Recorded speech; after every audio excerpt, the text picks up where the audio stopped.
পদচিহ্নের যে দিব্য দর্শন, ওটা দর্শন করে আমরা সব তৃপ্তি হব, আমরা কৃষ্ণ দর্শন করব না? অমনি যমুনা কি করেছে জানো? যখনই বলেছে এই যে দেখুন, আগে পেতে চাই, আগে পেতে চাই, চরণ ধুলি নিয়েই আমরা ধন্য থাকতে চাই, ধুলিটাকে বেশি মূল্য দেই। যদি বৈষ্ণবের পিছনে হাঁটি, তার পদচিহ্ন রেখে ওখান থেকে একটু ধুলা নিয়ে হৃদয়ে মাখলেও জীবন ধন্য। শুধু তাই নয়, প্রতিদিন বৈষ্ণবের ধুলি মাখতে পারবেন। প্রতিদিনই আপনার বাড়িতে বৈষ্ণব যাবে, ওখান থেকে ধুলি মাখতে পারবেন। একটু মনে করতেছে আরে আজকে তো পাইলাম, এরপরে তো আর কি পাবো না। আপনি প্রতিদিনই মাখতে পারবেন। দেখুন ভাগবত একটা নতুন কথা বলেছে, আপনি এই ধুলিটা প্রতিদিন পাবেন যদি আপনার গৃহ অঙ্গনে একটা কৃষ্ণ প্রেম ভক্তি প্রদায়িনী তুলসী দেবীর একটা বেদী থাকে। যদি একটা তুলসী বেদী থাকে, ওই তুলসী মৃত্তিকাতে জল নিবেদন করে ওখান থেকে একটু মৃত্তিকা নিয়ে প্রতিদিন মাখুন, ময়লাগুলো এমনি চলে যাবে, হৃদয় দর্পণ এমনি পবিত্র হয়ে যাবে। বৈষ্ণবের সামনে জড়াজড়ি করে তারপরে ধুলা নিতেই হবে। আর বাড়িতে তুলসী বৃক্ষ লাগিয়েছি, ওটাকে মুরগি ঠুকে ঠুকে খাবে, ওতে ভক্তি বাড়বে? ওতে ভক্তি বাড়বে? একদিন রেখে দিলাম, একদিন ধুলি নিলাম, হয়ে গেল, অনেক কিছু পেয়ে গেলাম। কিন্তু এটা একদিনের জন্য নয়। একদিন করলেই যদি হয়ে যেত তাহলে সবাই আমরা পেয়ে যেতাম। এটা নিত্য কর্ম। সনাতন ধর্ম নির্দেশনা দিয়েছে, নিত্য কর্ম কবু পরিত্যাজ্য নহে।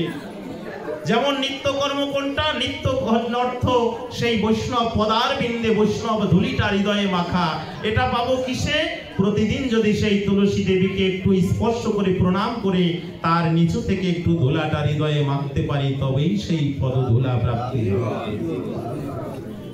এইবারে এটাকে যারা ধারণ করে, আজকে ব্রজ গোপাঙ্গনাগণ ডেকে বলছে ওখানে তো কৃষ্ণের পদছাপ আছে, আর এইদিকে যমুনা চিন্তা করছে হায় রে, আমার পারে দিয়ে এতবার ভগবান লীলা করে গেল, আজকে ব্রজ গোপাঙ্গনাগণ ওরা ভগবানের ওই চরণ ধুলা নেবে, আর আমার ভাগ্যে হবে না। অমনি যমুনার উথলিত হয়েছে, যমুনার প্রবল তরঙ্গ প্রকাশিত হয়েছে।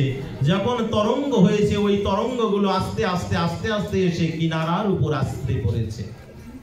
এবার যখন ওই ঢেউটা কিনারায় এসে আশ্রে পড়েছে, ওই ঢেউয়ের পবিত্র জলে ওই ভগবানের চরণ চিহ্নটা যমুনার গর্ভে চলে গেছে।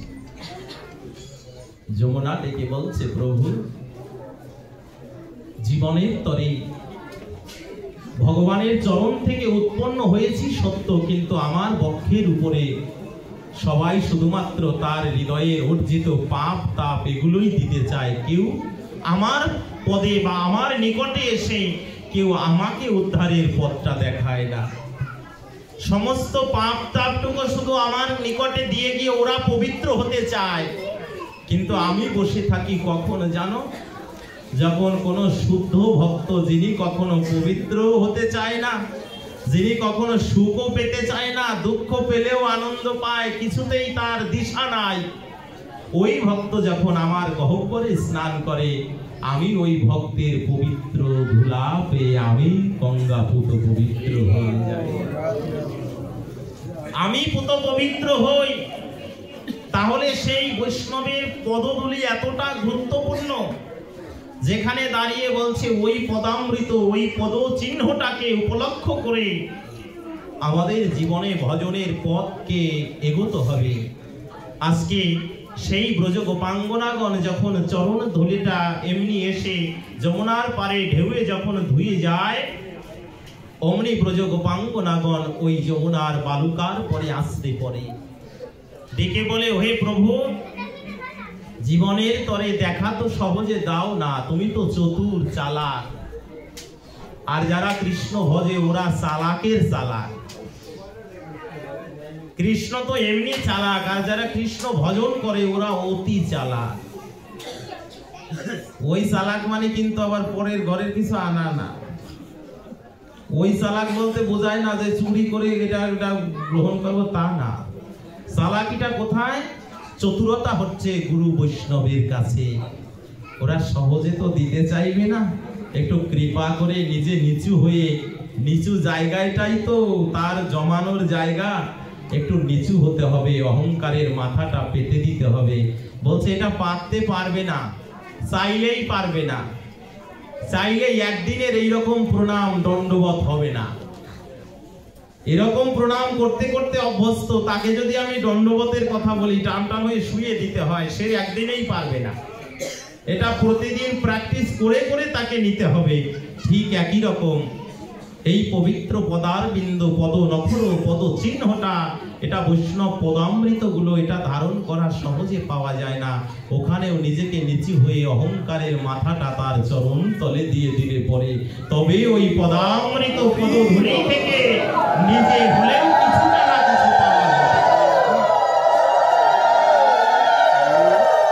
কিছুটা হলেও প্রাপ্তি হওয়া যাবে।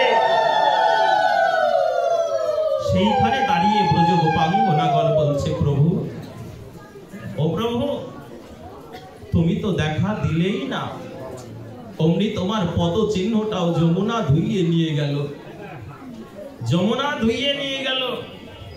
ও প্রভু, আমরা কি তোমার দেখা কোনোদিন পাবো না? কোনোদিন কি তোমার ওই দিব্য চরণ, দুর্লভ চরণ কানাকে আমরা একবার স্পর্শ করতে পারবো না? কখনো কি আমাদের এমন সুযোগটা একদিন দেবে না? সেদিন ভগবান দিব্য চরণামৃত, দিব্য চরণ গঙ্গাকে উপলক্ষ করে বলছে, জানো, এ জগতের বুকে সবাই তো পাপ ধুইতে আসে, কিন্তু পাপী তাও রয়ে যায়। পাপ ধোয়ার জন্য সবাই আসে, তারপরেও পাপী বারবার জন্মে। কিন্তু জানো, যারা পাপকে আর পাপীকে দুটোকেই কোনো প্রাধান্য দেয় না, যার কাছে